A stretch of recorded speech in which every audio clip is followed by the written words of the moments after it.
তেনেকুৱা বিধায়ক বা এমপি আমাৰ প্ৰয়োজন নাই যিসকলে জাতিৰ দুৰ্দিনত কথা ক'ব নোৱাৰে কিন্তু আমছুৱে তাকো প্ৰভাৱ কোনোদিনো কৰা নাই আমছে জাতিৰ যেতিয়া বিপদ আহিছে তেতিয়া পুলিচৰ গুলিপুত লৈ হেলো জাতি উদ্ধাৰৰ কাৰণে আমছুৰ পতাকা লৈ আন্দোলন অব্যাহত ৰাখিছে আৰু অনাগত দিনত অব্যাহত ৰাখিব আজি উচ্ছেদ চলিছে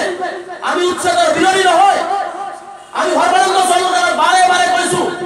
যে আপুনি উচ্ছেদ কৰক কিন্তু উচ্ছেদ কৰাৰ আগত এই সকল যিহেতু ভাৰতীয় নাগৰিক এই সকল মানুহ যিটো অসমৰ তেওঁলোকক ক্ষতিপূৰণ আৰু পুনৰ সংস্থাপন দি তেওঁলোকক মানুহ হিচাপে জীয়াই থকাৰ সুবিধা দি আপুনি বলডুজাৰ লগাওক কিন্তু সৰ্বানন্দ চৰকাৰৰ হিমন্তই কেৱল আমি মুছলমান হোৱাৰ বাবে আমাৰ এই কথাটো নুশুনি ন্যায্য কথাও তেওঁলোকে আমাৰ কথা নুশুনি পেলাই এই সকল মানুহৰ ঘৰ বাৰী ভাঙি দিয়া হ'ল কিয় কাৰণ এটাই যে আমাৰ মাজত একতা নাই আমাৰ মাজত যদি একতা থাকিলেতেন যেতিয়াই কাজিৰঙাত উচ্ছেদ হৈছিলে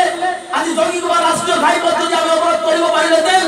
আজি ধুবুৰীৰ বৰ্ডাৰত যদি আমি অৱৰোধ কৰিব পাৰিলেতেন শিৱসাগৰত যদি আমাৰ আন্দোলন চলিলেতেন তেনেহলে চৰকাৰৰ দম নাছিলে এই কাজিৰঙাত বলডুজাৰ লগাবলৈ কিন্তু আমাৰ জাতিৰ ভাই তাতে বিপদত পৰি মৃত্যুবৰণ কৰি আছে কিন্তু আমি বালাপাৰাৰ মানুহ হাঁহি হাঁহি ইয়াত ভাত খাই আছো চাহ খাই আছো কোনোদিনে জাতিৰ কাৰণে চিন্তা কৰা নাই যাৰ কাৰণে আমাৰ জাতিটোৰ এই দুৰৱস্থা জাতিটোৰ কাৰণে যাৰ কাৰণে আজি আমাৰ জাতিৰ দুৰৱস্থা কেৱল আমি ব্যক্তিকেন্দ্ৰিক হৈছো কেৱল নিজৰ চিন্তা কৰো নিজে কেনেকে জীয়াই থাকিব আৰু নিজৰ ল'ৰা ছোৱালীক আমি কেনেকে জীয়াই ৰাখিব পাৰো ভাই এটা কথা মনত ৰাখিব এই যে কাজিৰঙাত আৰম্ভ হৈছে আপোনালোকে যে কাইলৈ আৰম্ভ নকৰিব তাৰ কোনো নিশ্চয়তা নাই গতিকে কাজিৰঙাৰ ভাই কান্দিছে সেই কান্দাত আপুনি অকণমান চকু পানী উলিয়াওক যাতে আপোনাৰ যেতিয়া পিঠিত পৰিব বলডুজাৰ যাতে তেওঁলোকেও আপোনাৰ এই বলডুজাৰ ৰোধৰ কাৰণে আন্দোলনত নামি আহিব পাৰে গতিকে মই আহ্বান জনাইছো যে আপোনালোকে অন্তত জাতিৰ কাৰণে চিন্তা কৰক আমি একো পোৱা নাই এইখন অসমৰ আজি আমি ভূমিপুত্ৰ ইয়াৰ খিলঞ্জীয়া আমি কিন্তু আমি স্বাধীনতা ভাৰতবৰ্ষই লাভ কৰিলে কিন্তু অসমৰ মুছলমানসকলে আজিও ভাবো মই স্বাধীনতা লাভ নকৰিলে আজিও মুছলমানসকলক অন্যায় কৰা হৈ আছে কেতিয়াবা ডিভোটাৰৰ নামত কেতিয়াবা এনআৰচি ফৰ্ম বিলাবৰ নামত কেতিয়াবা চাকৰি বাকৰিৰ নামত কেতিয়াবা ৰাস্তা ঘাটৰ নামত কেতিয়াবা উচ্ছেদৰ নামত আজি আমি কি কৈছিলো যে অসমত 30 লাখ মানুহ আছে গৃহহীন হোৱা আজি ব্ৰহ্মপুত্ৰ বেকি মানা আই জিলাক নদীয়ে আজি মানুহৰ ঘৰ বাৰী হেৰুৱাই পেলাইছে একো হোৱা নাই মানুহবিলাকৰ এই মানুহ যাব ক'ত 30 লাখ মানুহৰ চৰকাৰী আঁচনি মতে এওঁলোকক ক্ষতিপূৰণ আৰু পুনৰ সংস্থাপনৰ ব্যৱস্থা কৰিব লাগে কিন্তু চৰকাৰে কৰা নাই আৰু আমাৰ যিসকল মন্ত্ৰী বিধায়ক এমপি বনাই পঠাই দিয়ে তেওঁলোকেও আপোনাৰ এই কথাটো শুনে দিলে বিধানসভাৰ মাজত খবৰে উত্থাপন কৰিবলৈ সাহস পোৱা নাই যাৰ কাৰণে আজিলৈকে 30 লাখ মানুহ আজি গৃহহীন হৈ কোনোবা পিজিআৰ ইজিআৰ খাছলেণ্ড ফৰেষ্টলেণ্ডত বসবাস কৰিবলগীয়া হৈছে আমি চৰকাৰক আহ্বান জনাইছো পিজিআৰৰ মাটিত বসবাস কৰা মানুহৰ আগত হাত যদি দিয়ে খাছলেণ্ডত বসবাস কৰা মানুহৰ আগত হাত দিয়ে যদি ভাৰতীয় নাগৰিক হয় তেওঁলোকক ক্ষতিপূৰণ দি হাত দিব লাগিব আৰু যদি ভাৰতীয় নহয় তেওঁলোকক প্ৰমাণ কৰি বাংলাদেশ পঠাইহে ঘৰ ভাঙিব লাগিব অন্যথা এটা ঘৰ ভাঙিবলৈ দিয়া নহ'ব কোনোবাই থাকক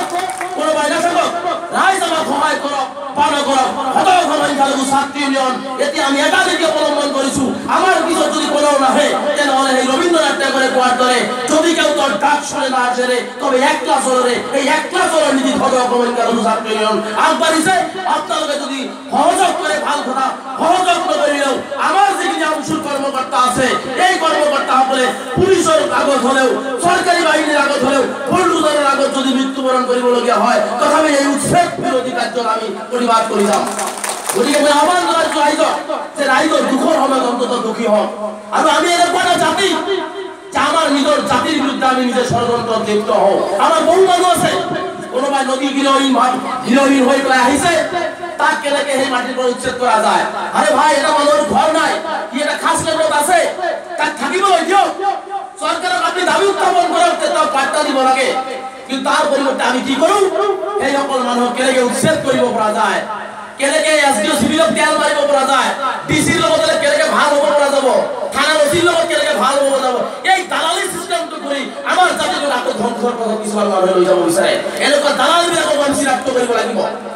আমাৰ এই সমাজ ব্যৱস্থা যিসকলে অন্যায় কৰে আমাৰ জাতিটোৰ কাৰণে আমাৰ যিসকল মানুহে এইবিলাক ষড়যন্ত্ৰত লিপ্ত হয় আমি সমাজৰ পৰা তেওঁলোকক চিনাক্ত কৰি আমি সমাজচ্যুত কৰাৰ ব্যৱস্থা কৰিব লাগিব তেওঁলোকক তেতিয়াহে আমাৰ জাতি আগবাঢ়িব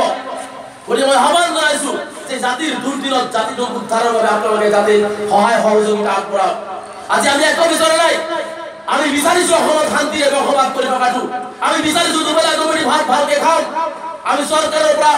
আমি কোনো মুখ্যমন্ত্ৰী হ'ব যোৱা নাই আমি কোনো প্ৰধানমন্ত্ৰী হ'বলৈ আশা কৰা নাই আমি বিচাৰিছো যে আমি ভাৰতীয় নাগৰিক আমি অসমৰ বাসিন্দা সংবিধানৰ যিখিনি অধিকাৰ আমাক দিছে সেই অধিকাৰখিনি আমাক চৰকাৰে দিব লাগে আমি কোনো হিন্দুৰ বিৰোধী নহয় আমি কোনো বড়োৰ বিৰোধী নহয় আমি কোনো কোচৰাজবংশীৰ বিৰোধী নহয় আমি কোনো ৰাভাৰ বিৰোধী নহয় আমি কোনো হৰিজন জনগোষ্ঠীৰ বিৰোধী নহয় আমি হৈছো য'ত অন্যায় হয় আমি য'ত চৰকাৰে অন্যায় কৰিছে